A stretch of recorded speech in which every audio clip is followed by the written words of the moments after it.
My name is Max Fuentes. I am a retired line supervisor from the Sacramento Municipal Utility District. I also have been an avid Lineman Rodeo competitor. I started competing back in 1991. And so I've been to quite a few rodeos and I've had a lot of success. So what I wanted to do is today I wanted to share a few tips that may help you in next year's 2021 rodeo. So let's start. I'm going to give you five rules that hopefully you can use at your organization when you get the time to practice and formulate a game plan. So rule number one, know the rules.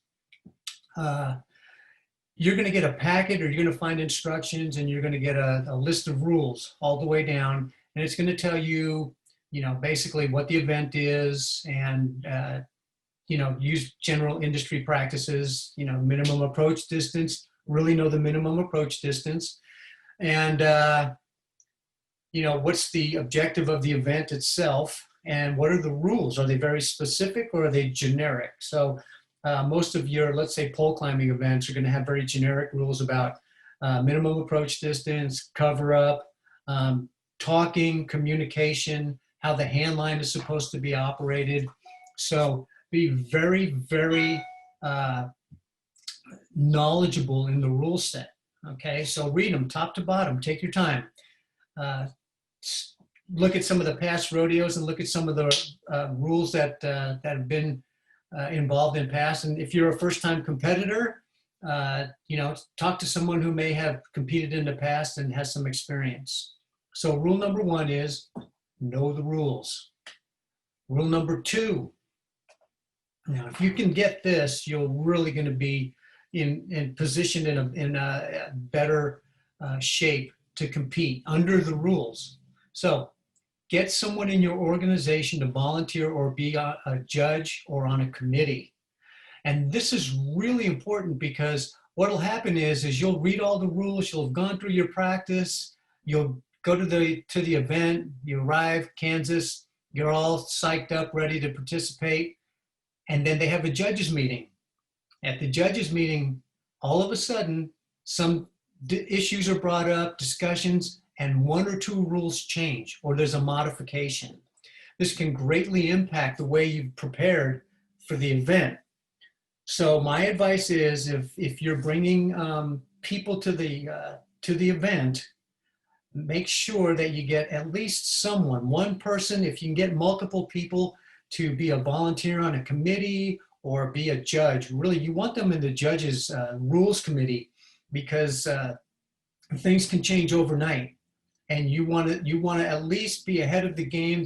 The next morning, the individual from your organization will come up and say, hey, listen, guys, there was a rule change last night on whatever. It was,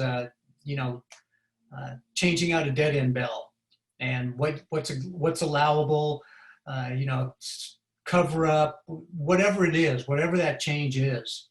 So be acutely aware of that there will be changes made at the last minute, and you don't want to be blindsided by that. Okay. All right. Rule number three. Okay.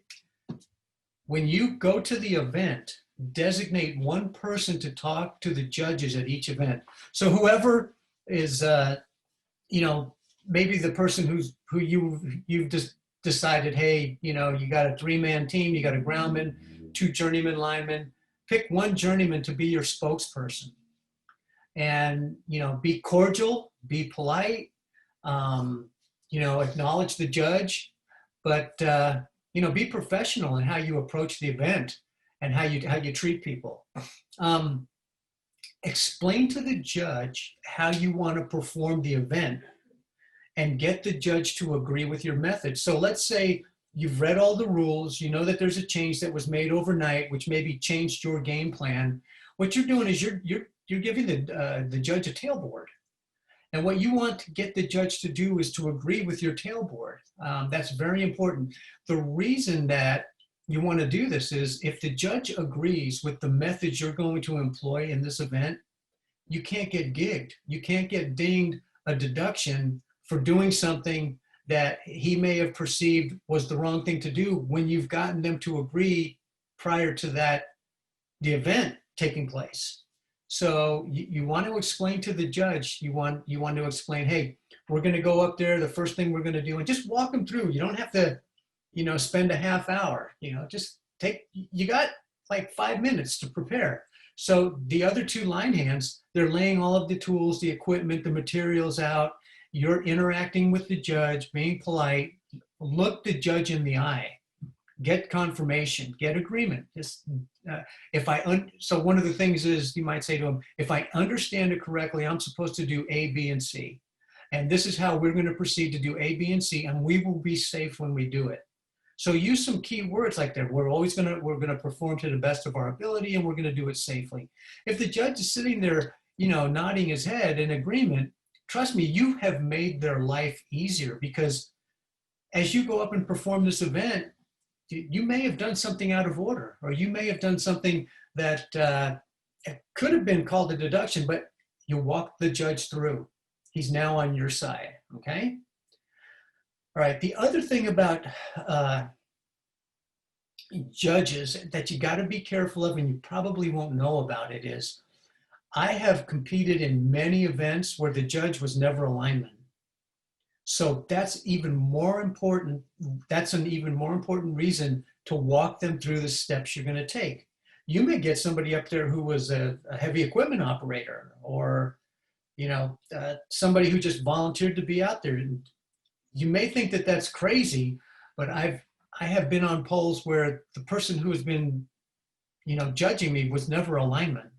So be aware of that. Now, don't flat out ask them, hey, are you a lineman? Just make the assumption that, that those people are qualified to judge you, but walk them through the process that you want to initiate. All right. Rule number 4, practice, practice, practice. But here's the caveat. Make sure you're not competing in practice.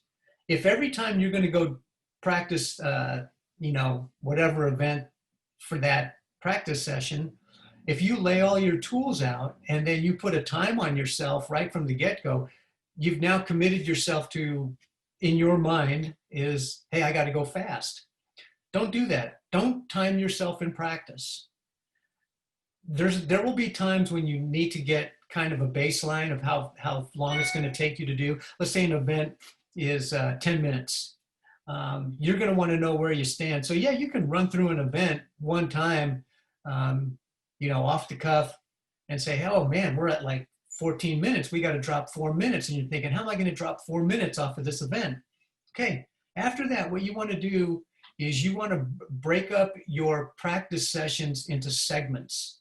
So let's say you're going to do an event where you're going to change out a cutout, which means that you have to cover up the neutral, you have to hand your hand line, you have to get 2 shotguns, a mechanical, and then you're going to have to, it depends on the rules. You may or may not have to lift the jumpers on the cutout, lift the cutout with a stick, change the fuse.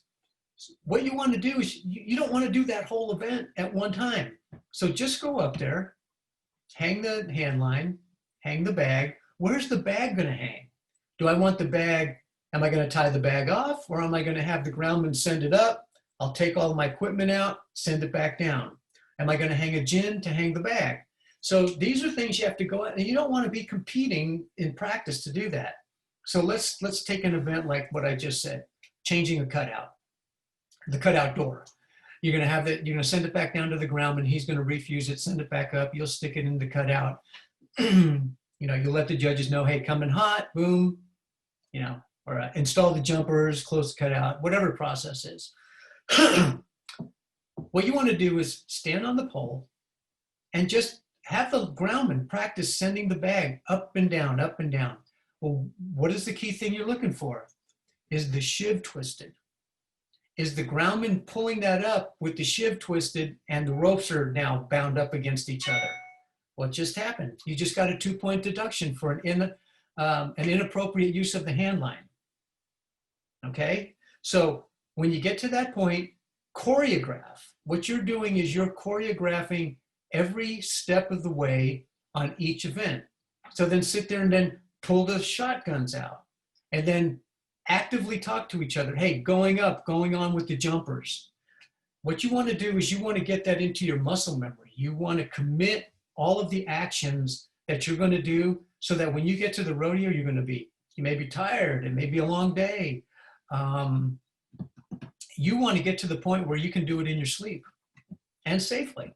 So you're going to embed safety into your training regimen so that you can never get gigged or dinged a deduction because you violated a safety rule. Does that make sense? Sure, it makes sense. But then what you want to do is just break up your practice sessions into small bites and then do them perfect. Every move is choreographed. Don't settle for, that's okay, we'll figure it out when we get to the event. Don't do that. Perfect each move. And then you can put it all together and then you'll be amazed. All of a sudden, you're dropping a minute, 2 minutes. Next thing you know, you're right at 10 minutes. Then you're just fine, tuning the entire event. Pretty soon, you make a move and, hey, man, we're a minute under. Okay? There you go. And give yourself rest.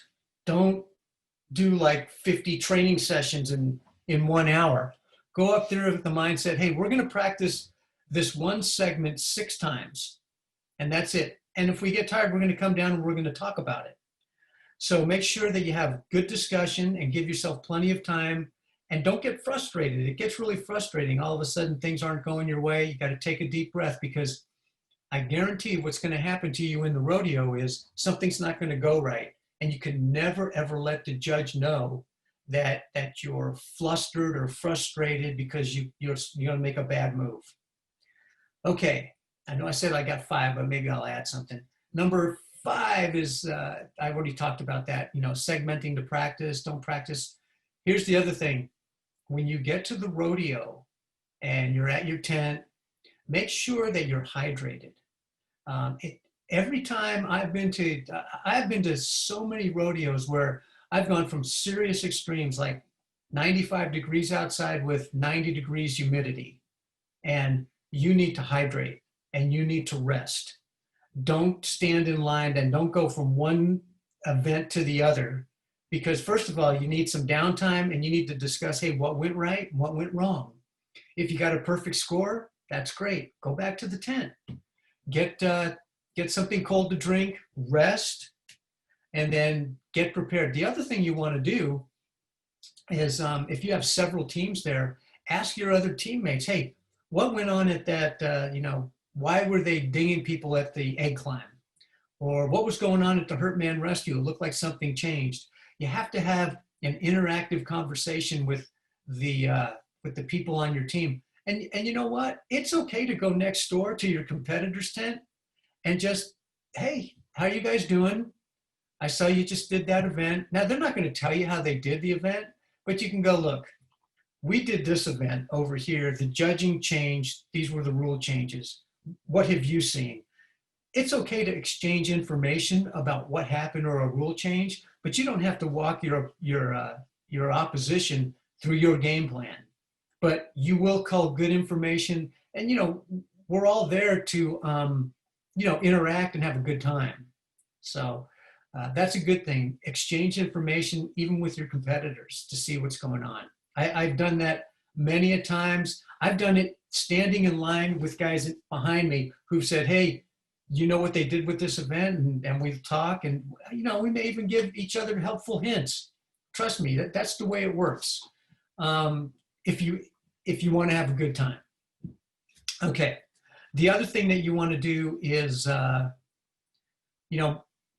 if at all possible, if you have people that can volunteer to stand in line for you, and then just have a walkie-talkie, a little radio handset, and they can call you at the tent and say, hey, we're getting close to the event table. You guys need to come up here. That will save you from standing in a line for an hour, carrying your hooks, your climbing gear, dragging your tools, especially if you don't have a cart with wheels, okay?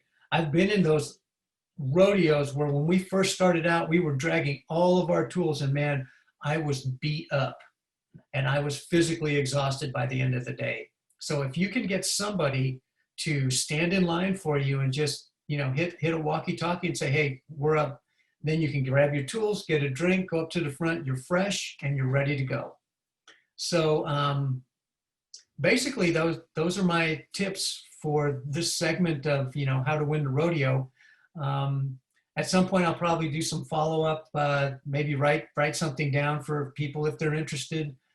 There's a lot more nuances that go on, and some events I can give you some advice and some of my experience on how to perform that task.